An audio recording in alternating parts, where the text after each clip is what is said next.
Hello, I'm Ricky J, and welcome back to another history lesson. We're going back to Oversimplified, and I browsed through his amazing channel and I found the War of the Bucket. I think that it was suggested maybe a few times before, I'm not sure, but I don't know what this is. I don't know if it's a war, it's like a conflict. I have no clue what it is, so I am super eager for this one. I haven't read anything about it. I'm completely clueless. Completely clueless. As per usual, before we go ahead and watch the video, we thank the awesome supporters of Recky J, the awesome people. And we start with the channel members. Boom, right there. Thank you, guys. And we have the patrons, the super patrons. Thank you so much for the support. A heart your foot is a potato. It looks like a heart. I'm trying to do a heart, looks like a potato. And of course, the supreme tier donators, they get a shout out. Sean Pearson, Buddha Squirrel, and David Bangson. They get a postcard all the way from Sweden with a personal message after 2 months. If you want to join them, link for Patreon is in the comment section, or hit that join to join. We're off the bucket. Let's do this. Hey, you. Yeah, you. New merch available now, including a supremely uncool t-shirt and a glorious new character pin. Link in the description down below.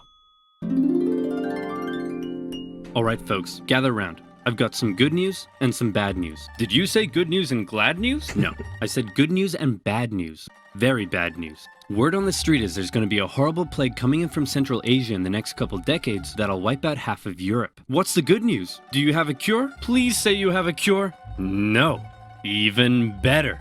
The good news is we've got a new bucket for this city well.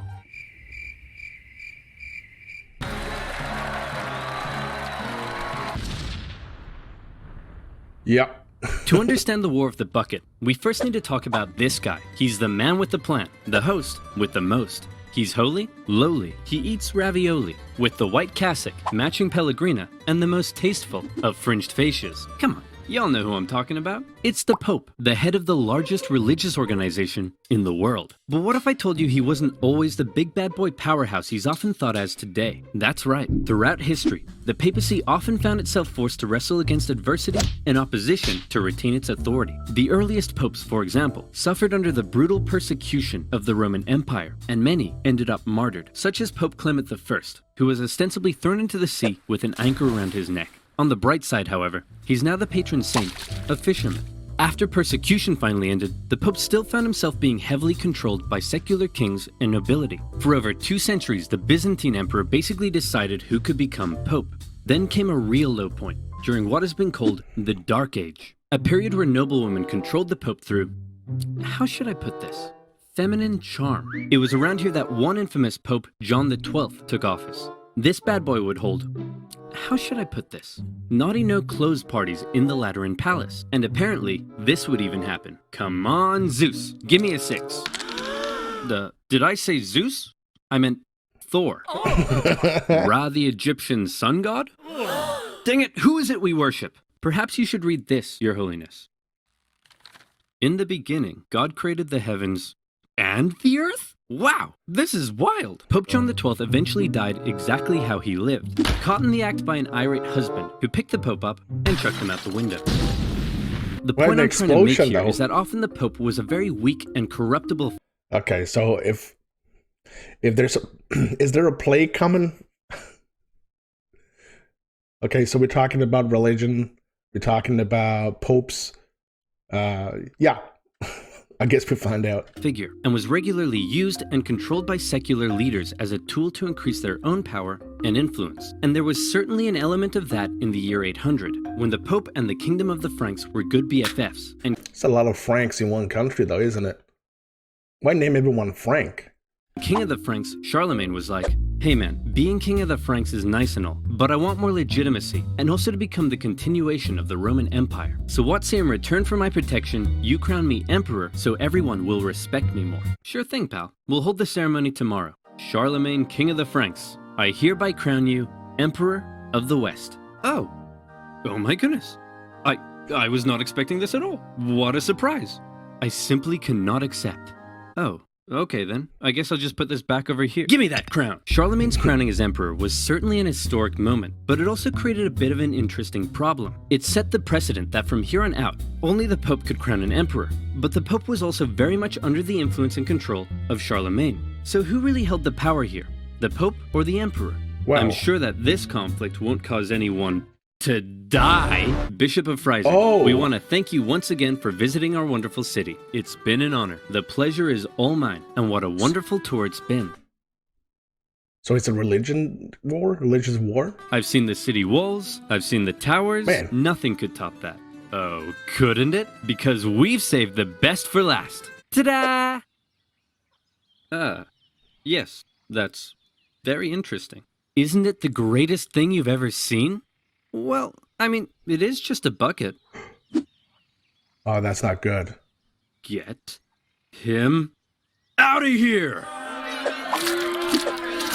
Over time, Charlemagne's position as emperor and the kingdom of the Franks gradually evolved into the Holy Roman Empire. And by now, the Pope and the Emperor weren't such good friends anymore, since neither could agree on who was the boss of who. To make matters worse, the Emperor had taken to investing his own bishops and abbots. What does that mean? Well, allow me to explain. The problem for the Holy Roman Emperor was his empire wasn't really an empire, so much as a nightmarish federation made up of hundreds of counties, duchies, bishoprics, and more. The princes in charge of these local regions often didn't give the emperor their loyalty. The German nobility spent a lot of their time rebelling against the emperor, and the emperor spent a lot of his time trying to put down those rebellions. Can we get rid of them?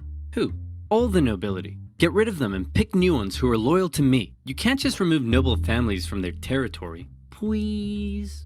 Aw, okay, how about this? Some of those territories are ruled by bishops and abbots, and as Holy Roman Emperor, considered by many to be the deputy of Jesus Christ himself, perhaps you can choose who gets to become bishop and abbot. Yay! Now it's time to turn out the lights and go to sleep. Okay, I love you. Okay, good night.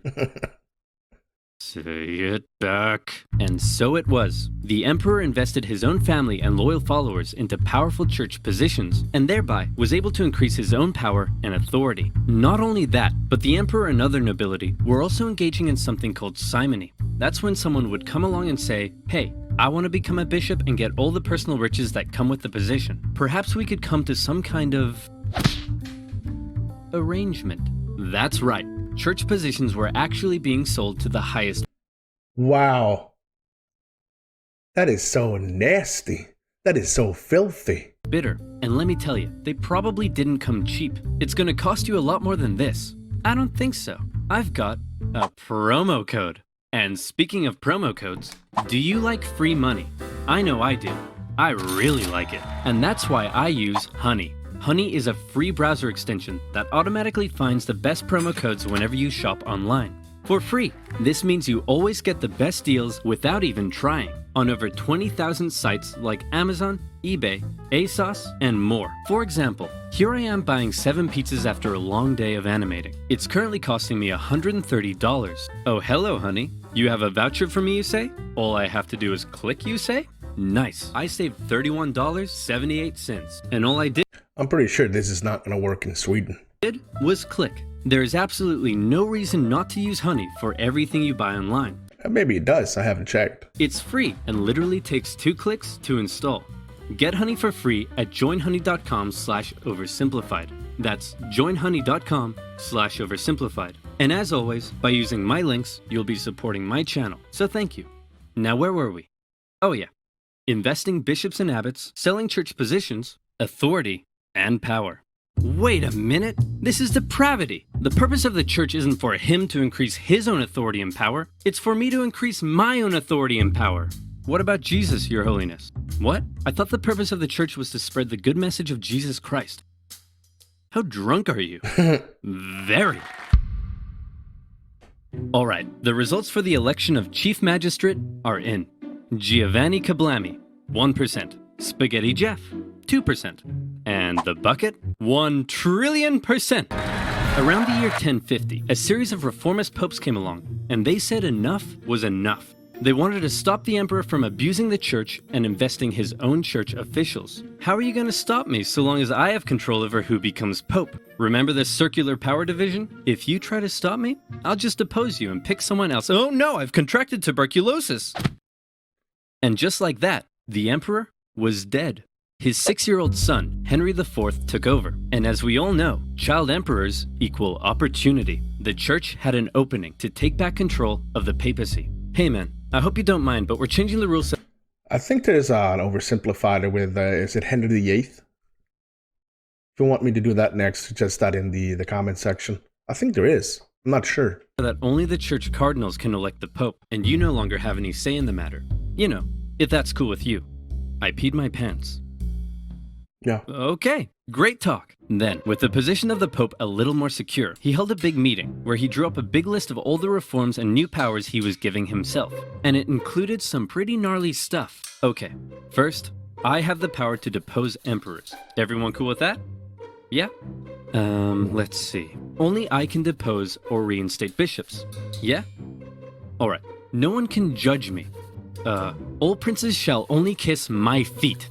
Only my name shall be spoken in the churches. My name is the only name in the world. Okay, I think you're done. These were all some pretty radical powers the Pope was giving him. So that's actually true. That's actually true. Oh, he alone can depose or reinstate bishops. That was the 3rd paragraph. And all princes shall kiss the feet of the Pope alone. This is the only name in the world.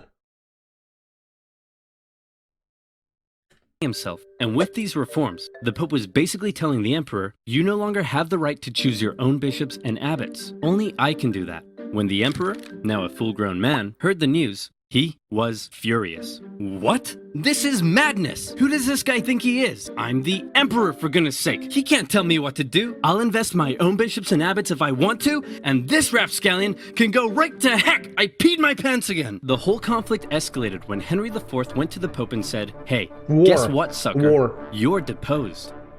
Oh. Oh. Wait a minute. Yeah. I'm the Pope. You can't depose me. You're deposed. Oh. Wait a minute. I'm the Emperor. You can't depose me. You're deposed. Oh. Wait a minute. Eventually, the German princes took advantage of the situation and they all turned against Henry. Henry was forced to apologize to the Pope and the whole thing ended there. What? Except it didn't. The whole conflict, known today as the investiture controversy, would continue on for centuries as popes and emperors engaged in a power struggle over the emperor choosing his own church officials. The overall result of this conflict is very intricate and full of complexities, but in general, the Pope was able to increase his authority. Great news, Your Holiness. Your influence is on the rise throughout civilized Europe, except for this one city in northern Italy. Really? What's going on there? As for the emperor, he found his I'm pretty sure that's not accurate. realm thrown into further chaos and civil war, as the local princes continued to increase their own power and independence. This was most notably the case in northern Italy. Separated from the rest of the Holy Roman Empire by the Alps, the emperor's influence and control over Italy had often been questionable. In the current chaos, these Italian city-states began operating almost entirely independently. Their practical independence was further solidified when Emperor Frederick Barbarossa came down in 1176 to try to reassert his control. The cities formed an alliance, and with the Pope's support, they kicked the emperor right back to Germany. Hooray, said the Italian city-states. We did it! We're the best of friends. And then they immediately began attacking each other. Why? Well, this whole Pope versus Emperor thing, in Italy at least, had infiltrated society to its very core. Across Italy, families... I gotta say, his videos are smacked and packed with information, but you can actually tag along, and most of it, what he's actually saying, actually sticks. I've seen a bunch of videos when it comes to history, and there's just a lot of talking, and there's a bunch of information, and it's not sticking. He has the power and the ability to teach us history specs, and we actually learn them. And cities were torn between two opposing sides. On one side, the Guelphs, who supported the Pope's cause. On the other, the Ghibellines, who supported the Emperor. These two sides struggled for control as Guelph cities battled against Ghibelline ones. As usual, personal interest played a pretty big role, as pro-Pope Guelph cities tended to be rich mercantile ones who didn't like the Emperor's taxes. Emperor-supporting Ghibellines, on the other hand, were often agricultural, where the expanding papal states were a larger threat. These cities would sometimes even switch sides depending who was in charge and their ever-changing personal interests. In some cities, brutal fighting broke out in the streets as opposing families fought for control. Look at that dude on the roof. At times, the conflict became so tribal that the differences between the two sides were just downright silly. My love, I can't bear it. We must be together. But how can we? My Ghibelline family wears feathers on the left side of their caps, and your Guelph family wears them on the right. My Ghibelline family cuts fruit straight down, and your Guelph family cuts fruit crosswise. These are arbitrary differences. We shouldn't let them tear us apart. We can be together no matter what our families think. Wonderful news! Let's make a toast to our love. I'll drink from my Ghibelline smooth goblet, and I shall drink from my Guelph chaste goblet. Yeah. Get out of my sight, you dirty Pope-loving wench. Two city-states in particular that got caught in a long-standing rivalry was the Emperor supporting Modena and the Pope supporting, bucket-loving, Bologna. These two cities had bad blood between them, as they had already fought against each other on a number of occasions. In 1249, the two sides took part in the Battle of Fasolta, after which the victorious Bolognese launched a live donkey into Modena to humiliate them. For decades after that, the two sides would occasionally take Oh, that is just not cool. Come on. Little day trips into each other's territory and mess things about a bit. In the fateful year of 1325, the Bolognese went on one such trip and laid waste to some farmlands. The ruler of Modena, Passerino de Bonacolsi, was having none of it.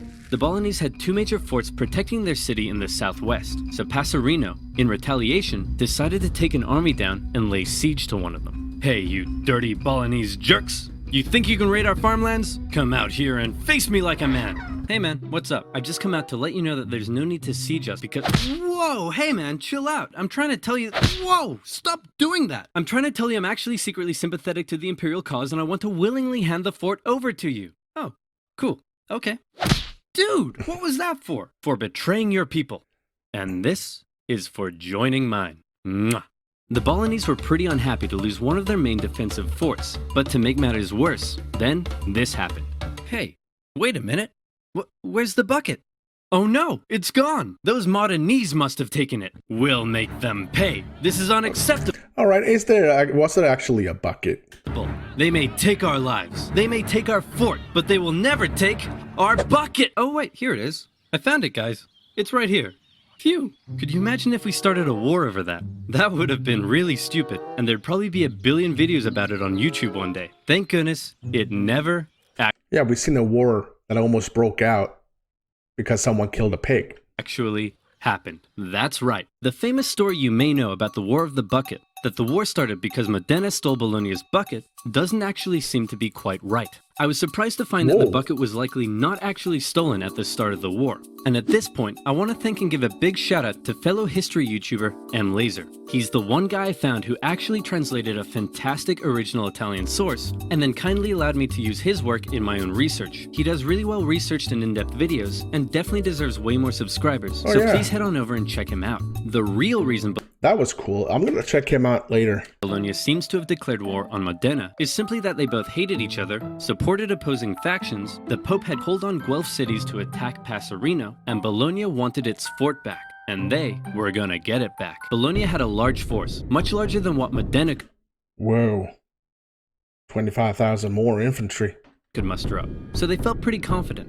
They sent half their force to lay siege and take back the fort, and the other half took defensive positions to prevent the Modenese from crossing the river. The smaller Modenese force were struggling to find a place to cross, so one night they were like, hey guys, look out, we're attacking way up here in the north, better move your troops. Oh, would you look at that? That was easy. And just like that, the Modenese were across the river. The Bolognese were probably expecting the Modenese to come and break their siege, but instead, the Modenese went for the second fort at Zappolino. Bologna couldn't afford to lose both of its defensive forts, so the entire Bolognese force moved to take defensive positions at Zappolino. When the Modenese arrived, it was already late in the day, and there were about 2 hours of sunlight left. In most medieval battles, at this point, both sides would set up a camp, rest for the night, and prepare for battle the next day. But the outnumbered Modenese decided the only way to win was to deal a quick, decisive blow while the Bolognese were still— it's going to be pitch black for them. How will they see? I mean, they got torches and stuff like that. You can't run around with a torch in one hand and a sword in the other. Unorganized and unprepared, and that's exactly what they did. They charged at the Bolognese line, and the two sides engaged in fierce combat. Then the sneaky Modenese pulled what must be the most predictable, yet somehow consistently surprising move in medieval warfare. They sent the cavalry around the side and hit them from I do that every time I play Total War.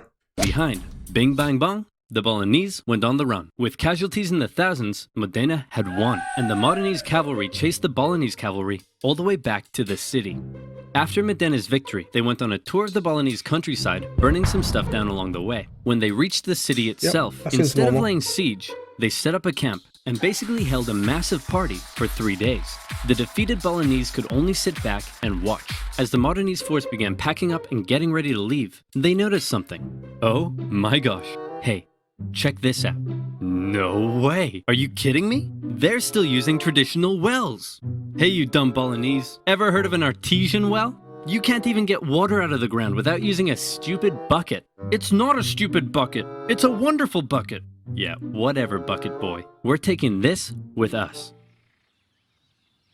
That might be the the worst thing you could possibly do is steal someone's bucket. So Modena stole Bologna's bucket and put it up on display in their cathedral, eventually moving it to the city hall, where it remains on display to this day. Wow. The two cities came to a peace settlement a few months later. That's really Bologna cool. would have to pay heavy war reparations, and in exchange, Modena would return all conquered territories. Modena kept the bucket. Despite being one of the bloodiest battles in medieval Italian history, it didn't really change anything, except now Modena had Bologna's bucket. As for the larger power struggle between the Pope and the Holy Roman Emperor, that would continue on for some time and played a part in many major events of medieval history, such as the Crusades, the Protestant Reformation, eventually leading to the general separation of church and state we see in Europe today. So there you have it. We learnt about the Pope and the Holy Roman Emperor, the investiture controversy, and finally, the War of the Bucket. It's been a long day, and it's time to turn out the lights and go to sleep. Okay, I love you. Okay, good night. Say it back! Okay, I'm gonna say this. I actually enjoyed that. That was probably one of the best oversimplified videos I've seen. It was just a wonderful thing. He is so skilled with all the cartoons and the graphics and all stuff like that. And I learned everything about this totally insignificant situation in Europe, but nonetheless a part of our history. I really enjoyed that one. Thank you so much, Mr. Oversimplified. Go check out his channel. You find the link for the video we just watched, and of course the channel in the description. Go check that out. If you did enjoy what I just did, smack the like. If you want to become a wrecker, subscribe. And of course, if you have anything else you want me to react to when it comes to history, use the comment section for that. Get the Patreon link in the comment section, of course, and hit that join to see what you get. Until next time, I'm Recky. Stay safe.